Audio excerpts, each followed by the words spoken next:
Hello and welcome back to The Other Way with me, Lebohang T. Silimela. To the new subscribers, thank you so much. You are truly appreciated, and thank you. Words cannot express my gratitude. So welcome to the family. Please note that I post every Sunday and every Wednesday, unless of course there are some technical issues. I make sure that I post or upload the following day. So don't forget to switch on your notification bell so that you don't miss out. If you've been following the series Mastering Procrastination, you will have noted that last week Wednesday I posted an episode on Mastering Procrastination Part 1. This week is a follow-up, Mastering Procrastination Part 2. In the previous video, I shared a bit of information about the cause and effect of procrastination. I even shared in detail some of the hints in terms of knowing or identifying ways that you are procrastinating. In this episode, we are focusing on how to manage it and explore strategies for managing procrastination, so that you can ease up on your workload and be more productive. Just like any bad habits that we have, procrastination falls under that category. Procrastination is a bad habit. It's not a character trait. It's not an inborn trait. You're not born with it, but it's acquired. Which means that if you have the willpower to change it, you can most definitely overcome it. Here are some ways that can help you to manage procrastinating. Firstly, teach yourself to commit to a task. Most of us like to avoid doing things that are either difficult or we feel like we don't want to tackle difficult responsibilities.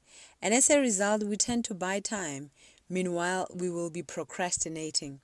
So instead of avoiding any unpleasant task, rather teach yourself to commit to it. And the way to do it really is to write the task down and whatever needs to be done, specify the time you want to commit, and be clear also in your writing.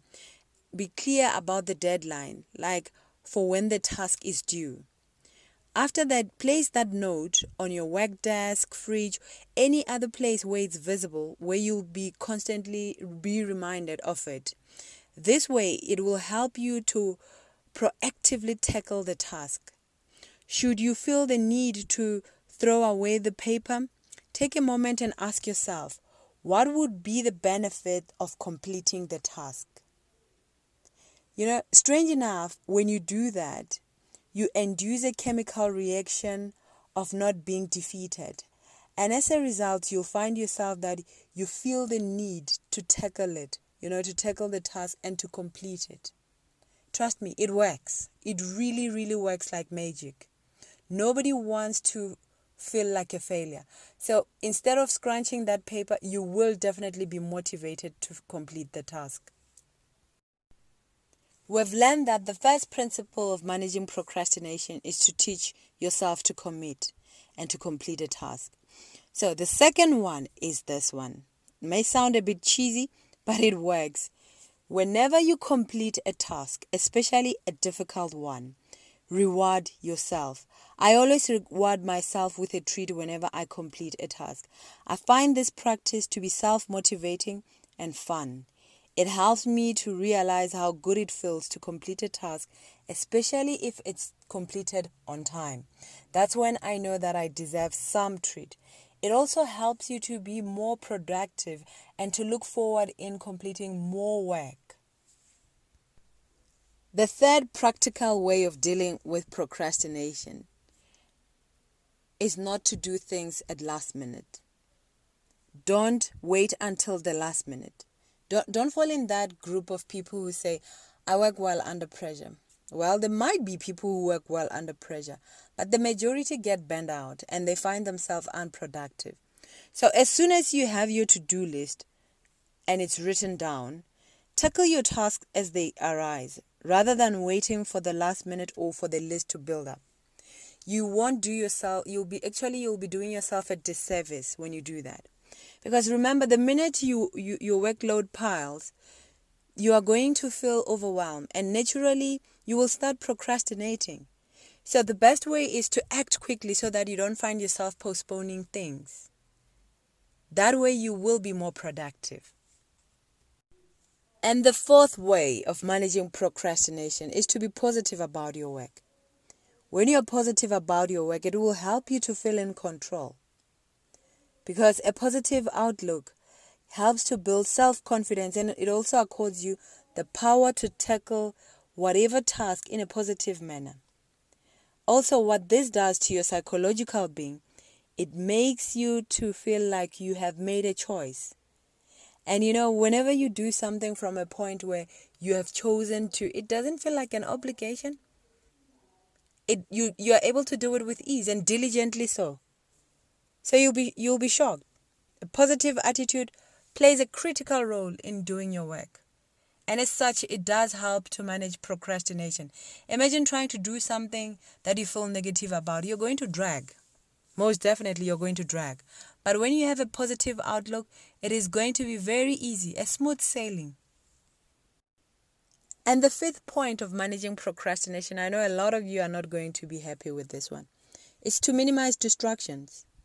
When you have something important to do, you need to turn off all your gadgets that are not helpful and avoid being in spaces where there's a lot of distractions as well. If it means turning off your emails or your social media notifications, do that.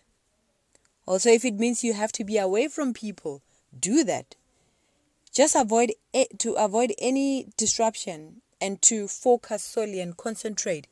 And for you to meet your deadlines, you might have to isolate yourself. It's not for the whole year. It's just for a couple of hours or a couple of minutes.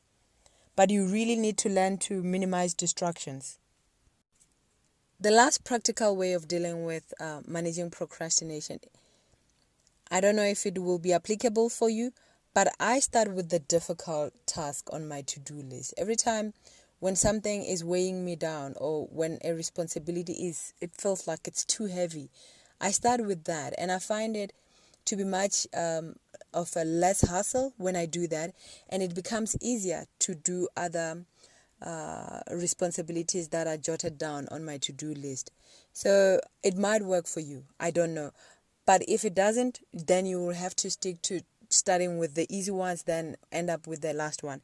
But to avoid procrastination, really, start with the difficult task. Now, to complement everything that I've shared with you, I would suggest that you download for yourself a time management app. I find them to be quite helpful, especially when it comes to time management, scheduling, meeting of deadlines. They are very effective. I cannot overemphasize how important deadlines are.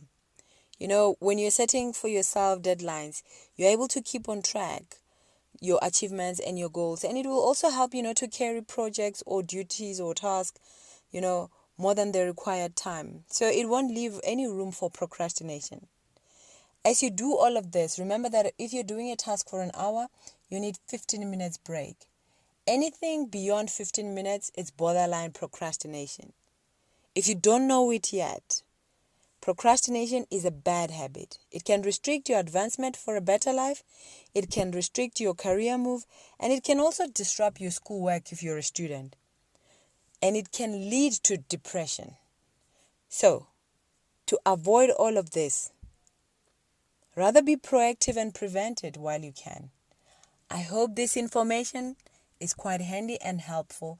Until next time, stay blessed.